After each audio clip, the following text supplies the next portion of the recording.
Welcome to Keeping in Sync with Microsoft 365 for this week, the 6th of February. Sorry I missed you last week. Had some stuff on.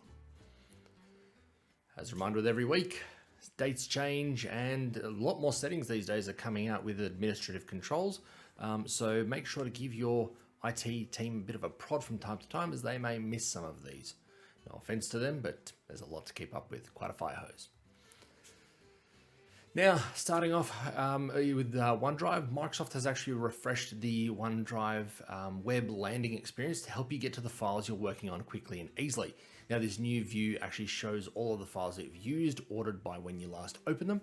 You can filter this list by file type to quickly find the files you're looking for, and you'll also be able to stay up to date with any changes happening with the file with the activity view. You can also still access the files, saying files a lot. You can still access the files organized in folders by going to the My Files in the left navigation. So we're seeing this similar experience come across things like Power BI and other areas of 365. Now coming to OneDrive. This is rolling out now through to late February. Now, one of the things in Outlook on the web is when you press the @ key, so like you normally would for mentioning someone, but when you're doing it from within the message body now, a menu will appear that will allow you to search for, filter, and insert entries that exist across your Microsoft 365 account, so your experience and what you've got access to. So this can be people it can access as well as content, as you can see. Outlook will also be able to proactively assist you by suggesting relevant content to insert based on the context of the current message. Not creepy at all. This is rolling out now through to early February.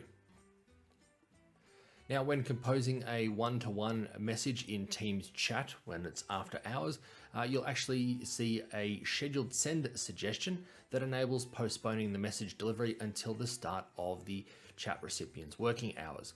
So for example, if it's 10 a.m. for me and I'm sending a message to a colleague, but their scheduled working hours only are from 1 p.m. for example, it'll actually give me the option to delay delivery until they're online, thereby reducing the pressure they might experience waking up first thing in the morning, seeing a message from me and having to respond to it.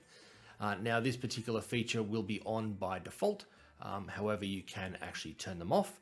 The other caveat to this is that it's only available for people with Viva Suite or Viva Insights, and is rolling out late February to early March. Now, another thing from a Teams meeting perspective, people who raise their hand in a Teams meeting and speak in the meeting will see a notification informing them that their hand will automatically be lowered shortly. They'll be able to keep their hand raised if they want to keep going, but if the user doesn't take action on the notification, then their hand will automatically lower. Now, this should actually help ensure more smoother meeting facilitations for organizers and presenters who are trying to keep track of the hands that are raised. This is rolling out, unfortunately, only on desktop experiences from early February to late March. Now, from a Teams app perspective, so we have something now called in-context stores. So we have the Teams App Store, and this in-context store experience will be found in menus throughout the Teams experience that lets you discover and install apps that support the specific context that you're in at the time you're looking for them. So effectively, you'll be able to discover and acquire apps for a specific capability while staying in the flow of it without having to go out and back in. You can navigate to the store if you can't find what you're looking for in the in-context store. And you can also search for apps for a specific capability in the entire store catalog, and also launch apps that are already installed from the in-context store. This is rolling out now through to late March, and I can tell you it does clean up the experience quite nicely. Now, something that you would think is quite obvious, but is rolling out now, is something called Busy on Busy. It used to exist back in the Skype for Business world. We're now getting it in Teams. We've had it for a while, but it's now rolling out to where we actually have the option to select it. So effectively, if you are actually already in a call or a meeting, you'll have the option to choose whether that call gets routed to voicemail, comes through kind of like your call waiting, gets a busy tone, or whatever you'd like it to be. Now, as I said, this particular feature is not exactly new, but the ability for you to actually be able to have the choice as to what happens is new. However, does require your IT team to set the policy for your calling policy to be user controlled, then you'll have that feature. This is actually rolling out now to early to mid-March. But as I said, your IT team needs to turn it on when it gets there.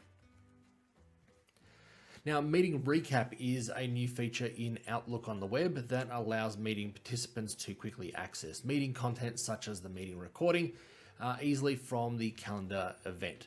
Now, after the meeting has ended, you can open the meeting from your calendar to find links and the meeting artifacts for easy access.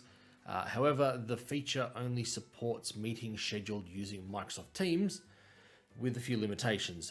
One, any meetings that are recorded through auto recording won't appear in the recap. Any channel meetings won't show up there. Any meetings scheduled in group calendars, and also ad hoc meetings. So effectively, a one-to-one or private meeting that is scheduled from the Teams calendar with individuals that does not have auto recording enabled. So this is actually rolling out late January to late May. So hopefully you'll be able to make sense of it. And also, as I said, only in Outlook on the web. Now in the Approvals app inside of Microsoft Teams, the approval list within that particular app will actually now include additional filters to help you filter your approval list, clearly. You'll be able to search for keywords in the approval title or filter by requested or custom approvals. And this is available now. Now, Visio, an app that many people don't think they actually have access to, you do have access to, and will soon be available as a Teams personal app, which means it doesn't have to be related to a file in a team channel. It's actually just an app you can run from the side, the rail on the left. So there's actually no real changes to the existing file open behavior.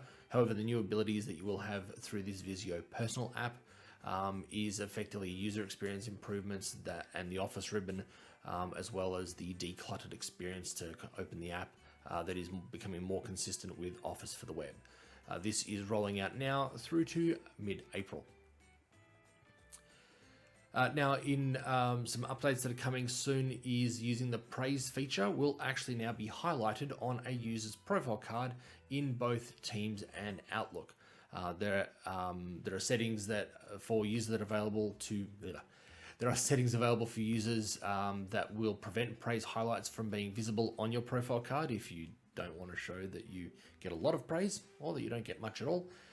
So you'll have that option to be able to control that or boast about it, whatever you want to do.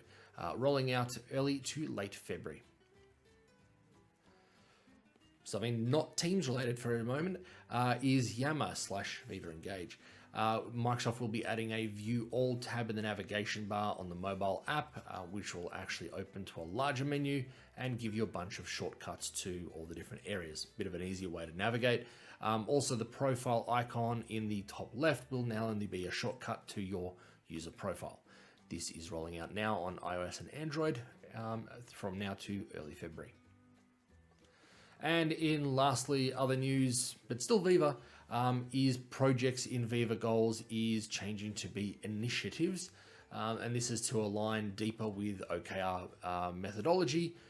So this will actually only affect new organizations or organizations that are starting to use Viva for the first time. If you're already using Viva Goals, then it won't be touched at all.